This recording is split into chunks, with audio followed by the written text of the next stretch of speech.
Portugal national rugby union team produced one of the most memorable results in their modern history as they defeated the Georgia national rugby union team 19-17 to claim the Rugby Europe Championship title in a dramatic final in Madrid. The victory marked a historic moment for Portuguese rugby, ending a 21-year wait for a win over Georgia and securing their first Rugby Europe Championship crown in 23 years. It also brought an end to Georgia's long-standing dominance of the competition, with the Lelos having held an almost unchallenged grip on the trophy for nearly a decade. For a team often regarded as one of the sport's emerging nations, Portugal's triumph represented far more than just a trophy. It was the culmination of years of steady progress, belief, and cultural transformation within the squad. A stunning underdog victory heading into the final, Georgia were widely expected to retain their title.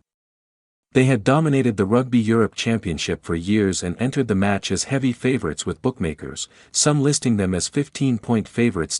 Georgia's reputation as one of the most physically imposing teams outside rugby's traditional elite made the challenge even more daunting for Portugal.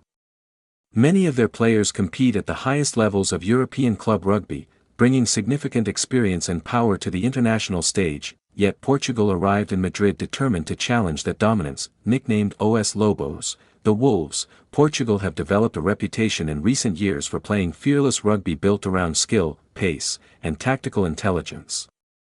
But in this final, it was their defensive resilience and powerful scrum that ultimately laid the foundation for victory. From the opening whistle, Portugal made it clear they were not intimidated by Georgia's physicality. Their forwards matched the Georgian pack in key battles, while the defensive line repeatedly frustrated Georgia's attacking efforts. Georgia take control early. Despite Portugal's early resistance, Georgia gradually asserted themselves in the first half, using their traditional strengths, set-piece dominance and forward-driven phases. The Lelos began to apply sustained pressure inside the Portuguese half. Their efforts eventually translated into points, allowing Georgia to take control of the scoreboard. By halftime, Georgia had established a 12-3 lead.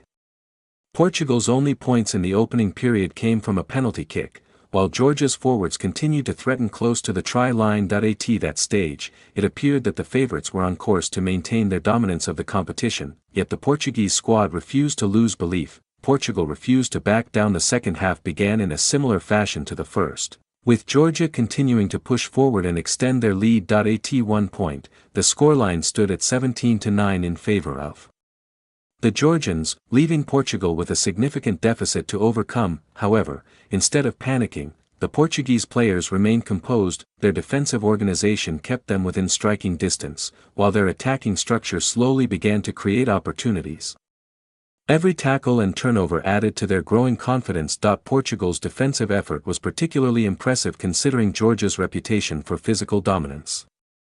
The Portuguese forwards absorbed wave after wave of pressure, refusing to allow Georgia to build an insurmountable lead. Gradually, the momentum began to shift. The turning point as the match entered its final quarter, Portugal increased the intensity of their attacking play. Their backs began to move the ball with greater freedom, stretching the Georgian defensive line and forcing mistakes.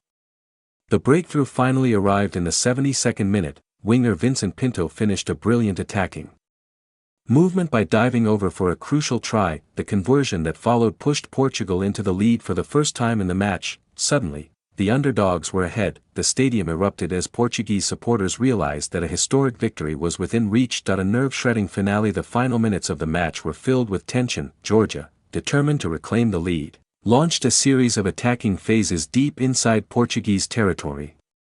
Their powerful forwards attempted to break through the defensive line, while the backs searched for space out wide, but Portugal's defense held firm. Tackle after tackle, the Wolves repelled the Georgian advances.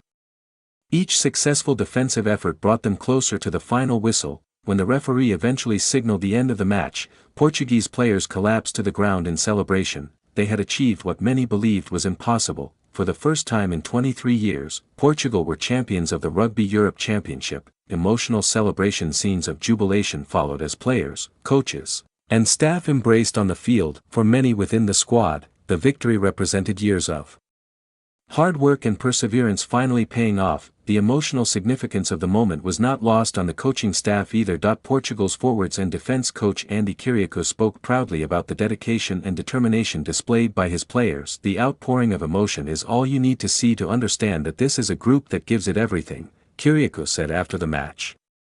They are so driven to see Portugal rugby achieve its potential on the world stage. He described the victory as a release for a team that had endured difficult periods in the past. Tonight was a release after some time in the wilderness. He explained the passion and emotion they showed before, during, and after the match is something I see culturally in this group.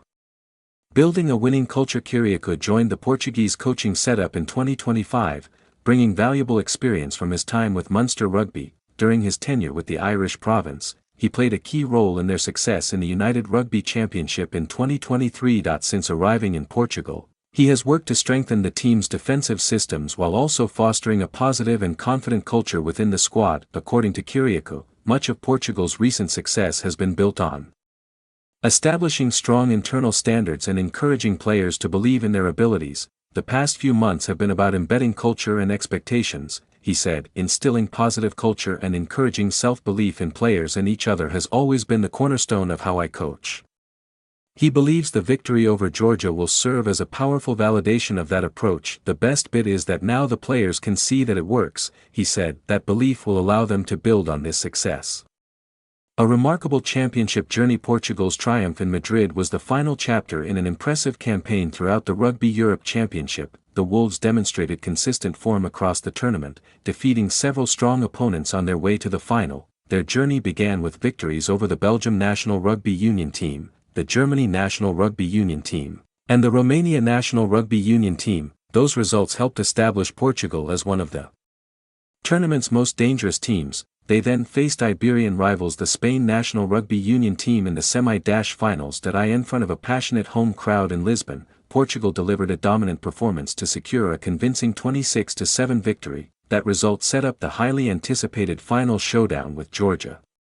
Overcoming a rugby powerhouse, Georgia's reputation as the dominant force in the Rugby Europe Championship made Portugal's achievement even more remarkable. The Lelos had effectively controlled the competition for years, winning multiple titles and establishing themselves as the strongest team outside rugby's traditional Tier 1 nations. Their physical style of play, particularly their powerful scrummaging and maul dominance, has often overwhelmed opponents. Facing such a formidable opponent required not only tactical preparation but also immense courage.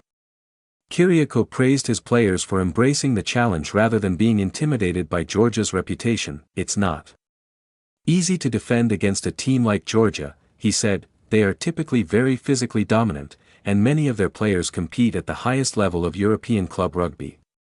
Despite that intimidating profile, Portugal executed their strategy perfectly. I made our plan as clear as possible, Kiriakou explained. I could not be prouder of the belief the players showed in the system and how well they carried out the task. Kiriakou believes the ranking improvement will provide a major boost for Portuguese rugby as a whole. To jump up the world rankings is a timely boost for everyone involved in Portugal rugby, he said. It's fantastic for the growth of the game. A bright future ahead. The triumph in the Rugby Europe Championship has given Portuguese rugby a renewed sense of momentum. The national team's exciting style of play and passionate approach have already begun to attract attention from rugby fans around the world.